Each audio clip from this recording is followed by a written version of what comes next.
Este é um universo espiritual. Alguns anos atrás, quando de minha viagem à África do Sul, fiz uma parada de um dia no Congo belga. Após o encarregado dos papéis e seu assistente examinarem minha passagem, o que é feito sempre que julgado necessário, e pesarem minha bagagem, eu pedi a um garotinho nativo que carregasse minhas malas para o avião no qual eu voaria para Joanesburgo.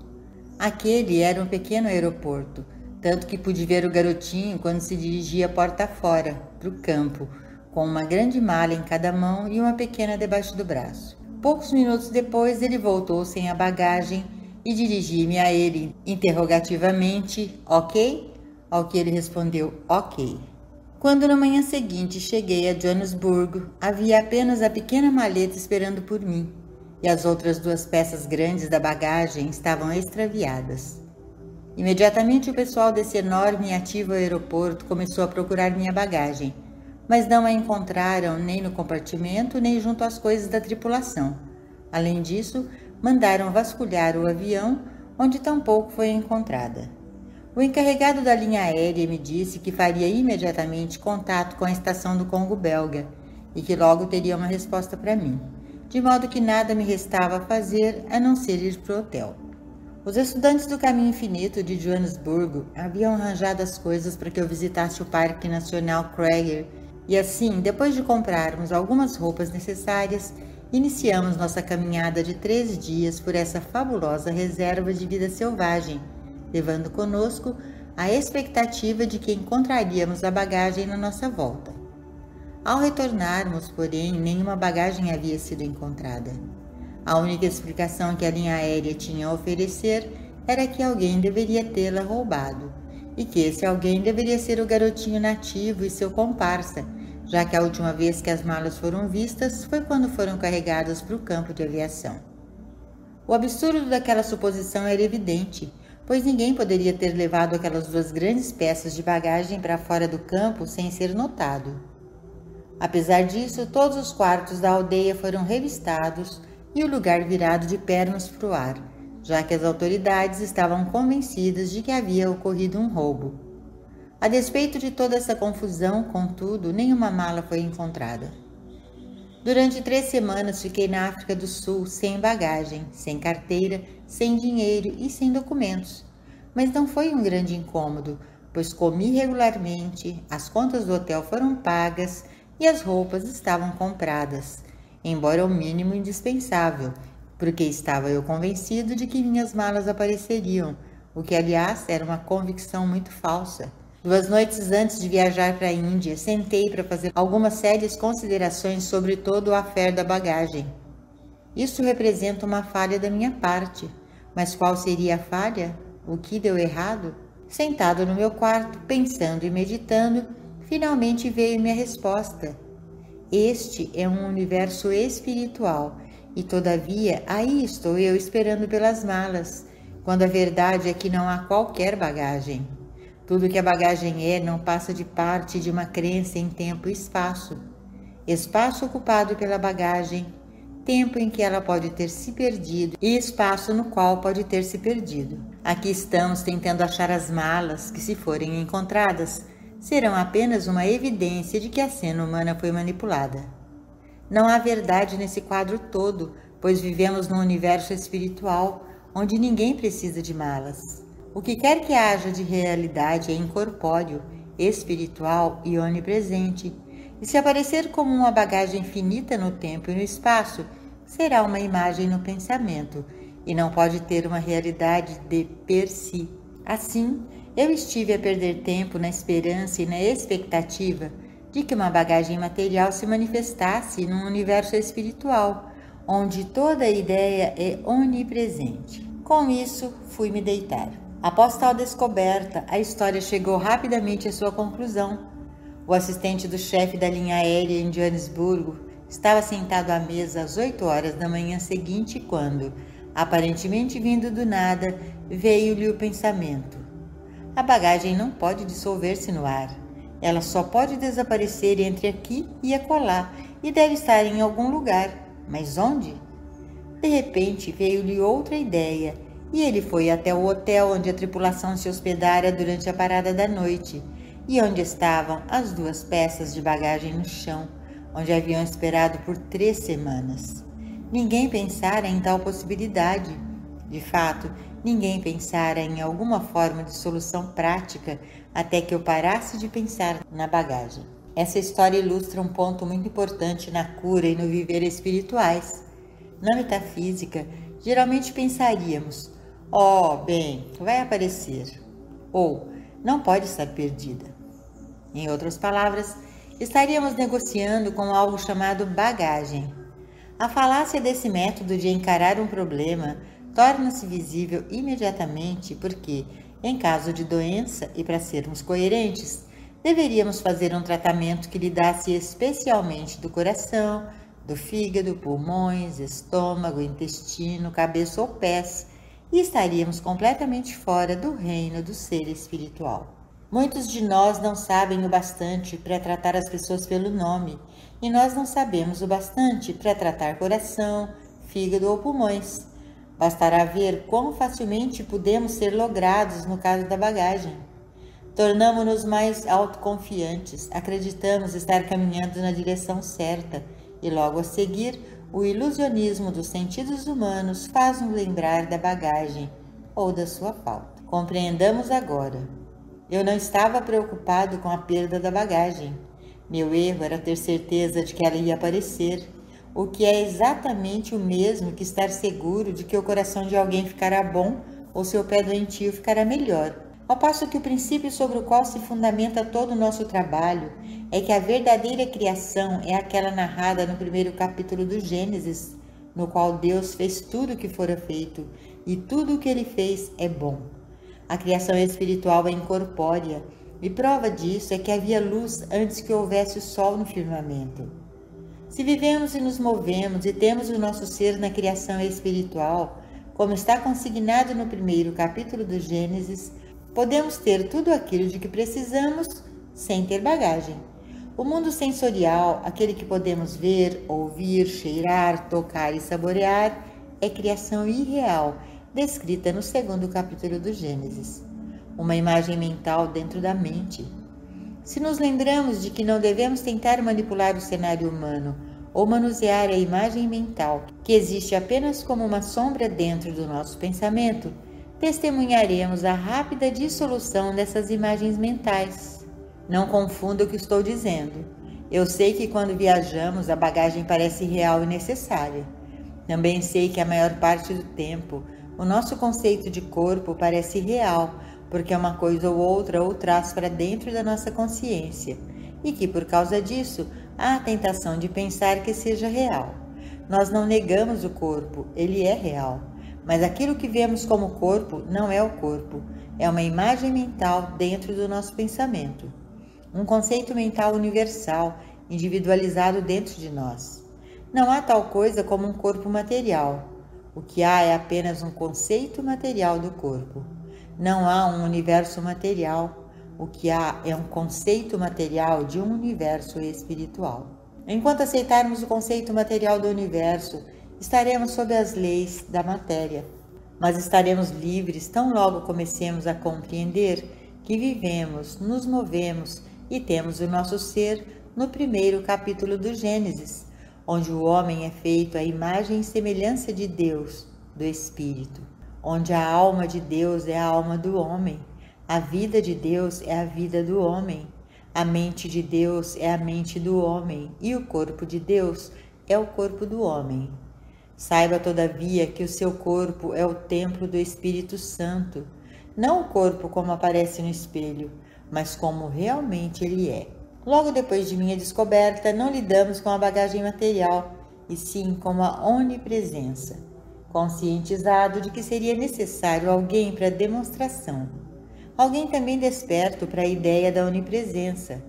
Foi justamente ali onde esse alguém estava que a bagagem foi encontrada, sem problemas. Para entender o que são o corpo e o universo, é só chegar à descoberta que trará a solução. Eu vivo, me movo e tenho meu ser em Deus. Eu estou no Pai e o Pai está em mim. Como posso ser finito, um ser limitado, e ter Deus infinito dentro de mim? Devo, pois, ser tão espiritual quanto o Pai que me criou. Todos os seres devem ser espirituais, e dentro dessa criação espiritual, nada de finito pode entrar para limitar ou criar qualquer sentido de separação. O sofrimento deste mundo deve-se à nossa procurada bagagem material, mesmo esperando que esteja no lugar certo. Este é o erro. Não há um lugar para você, para mim ou para qualquer ele, ela ou aquilo, a não ser no exato local onde se encontra, e que é na onipresença, onde mesmo aquilo que os humanos sentidos julgam estar ausente, está presente. Num dia nublado, o sol parece estar ausente, quando de fato está apenas escondido de nossa vista. Do mesmo modo, as nuvens das crenças humanas podem temporariamente esconder de nós aquilo que é onipresente, que está presente onde eu sou. E o que é aquilo que está presente onde eu sou? Tudo o que é do Pai é onipresente. Integridade, lealdade, fidelidade, eternidade, imortalidade, justiça, liberdade, contentamento, harmonia de todos os nomes e naturezas. A menos que nós os tomemos finitos e os vejamos como peças de bagagem, algo que ocupa tempo e espaço. Nada ocupa tempo e espaço a não ser nossas imagens mentais, e a razão disso é que nós aceitamos o ontem, o hoje e o amanhã. No momento em que nos elevamos acima do reino mental da vida, percebemos que não há tal coisa como tempo. Qualquer pessoa que tenha feito contato com Deus terá descoberto que não havia consciência temporal durante tal experiência, e embora o contato possa ter demorado apenas meio minuto, neste curto lapso de tempo ocorreu bastante para convencê-lo de que se haviam passado algumas horas. Outras vezes, feito o contato, parece ter demorado só um minuto, mas ao olharmos o relógio, percebemos que se passaram 2 ou 3 horas. Em outras palavras, não há percepção de tempo e de espaço na consciência da onipresença. Estamos em um estado mental de consciência quando pensamos e raciocinamos ou quando observamos coisas e pessoas. Só no reino espiritual é que transcendemos a mente. Algumas pessoas acham um modo de transcender a mente por um processo que tem sido descrito como o silenciar da mente. Acharam que tais esforços têm dado frequentemente resultados, se não em atingir a consciência espiritual, ao menos em deixar o efeito oposto, o embotamento da consciência. Há um modo, contudo, de subirmos além do nível mental da vida, embora não sejamos capazes de ficar permanentemente nesse estado, que requer anos e anos de dedicação exclusiva. Podemos, porém, nos elevar acima da mente a tal ponto que, mesmo se estivermos no mundo, ela não nos perturbará por muito tempo. Podemos começar por não tentar parar o nosso processo de pensamento. Se a mente quer pensar, nós a deixamos ir, e se for o caso, sentamos e a observamos. A observamos em seu processo de pensar. Embora os pensamentos venham, eles não podem nos fazer dano. Eles não têm poder, e nada há neles que devamos temer. Se os tememos ou os odiamos, tentaremos fazer com que parem, e se por outro lado os amamos, tentaremos segurá-los. Não nos deixemos, pois, odiar ou temer qualquer pensamento que se apresente à nossa mente, mas não nos permitamos também amá-los ou tentar segurá-los, por mais que nos pareçam bons. Deixemos os pensamentos virem e irem embora, enquanto sentamos e observamos como espectadores. Tudo o que estamos olhando são sombras que deslizam rapidamente sobre a tela. Não há nelas poder nem qualquer substância. Não há nelas nenhuma lei ou causa. São apenas sombras. Algumas podem ser muito agradáveis e nós poderemos querer agarrá-las. Outras poderão nos perturbar ou constranger, mas são apenas pensamentos, pensamentos e nada mais. Podem testificar a doença, podem testificar o pecado ou o acidente, mas por mais constrangedores que sejam, nós nos quedamos imóveis e os observamos virem e irem embora. Não há bem nem mal naquilo que estou observando. Essas coisas são só figuras, sem poder. não podem fazer nada, não podem testificar coisa alguma. E mesmo que pareçam ser boas, não são boas porque são apenas figuras. Se tentarmos esse pequeno experimento em nossos momentos de meditação, logo perceberemos que estivemos a sofrer por causa dessas imagens e pensamentos que nos submergiram e ficamos tão aflitos que tentamos fugir deles ou apagá-los. Todavia, quando somos capazes de vê-los em sua perspectiva correta, eles são inofensivas nulidades, apenas sombras. Na verdade, por vezes, representam teorias ou regras feitas pelo homem, com relativas punições associadas, também produto humano. Quem, porém, lhes outorgou a autoridade? Se não vejamos, este aqui testifica a infecção e o contágio, e este outro, os falsos apetites. O próximo é uma profecia de desastre, o outro é o medo da carência, e este outro é o medo do medo.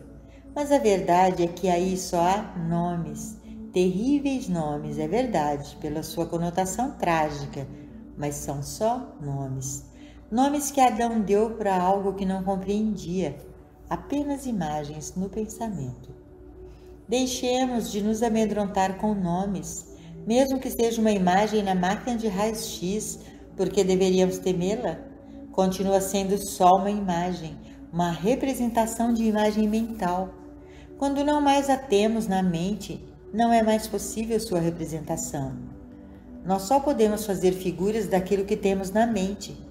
Se podemos vê-lo, ouvi-lo, tocá-lo, saboreá-lo ou cheirá-lo, será uma atividade da mente, uma imagem mental, o braço de carne, uma nulidade.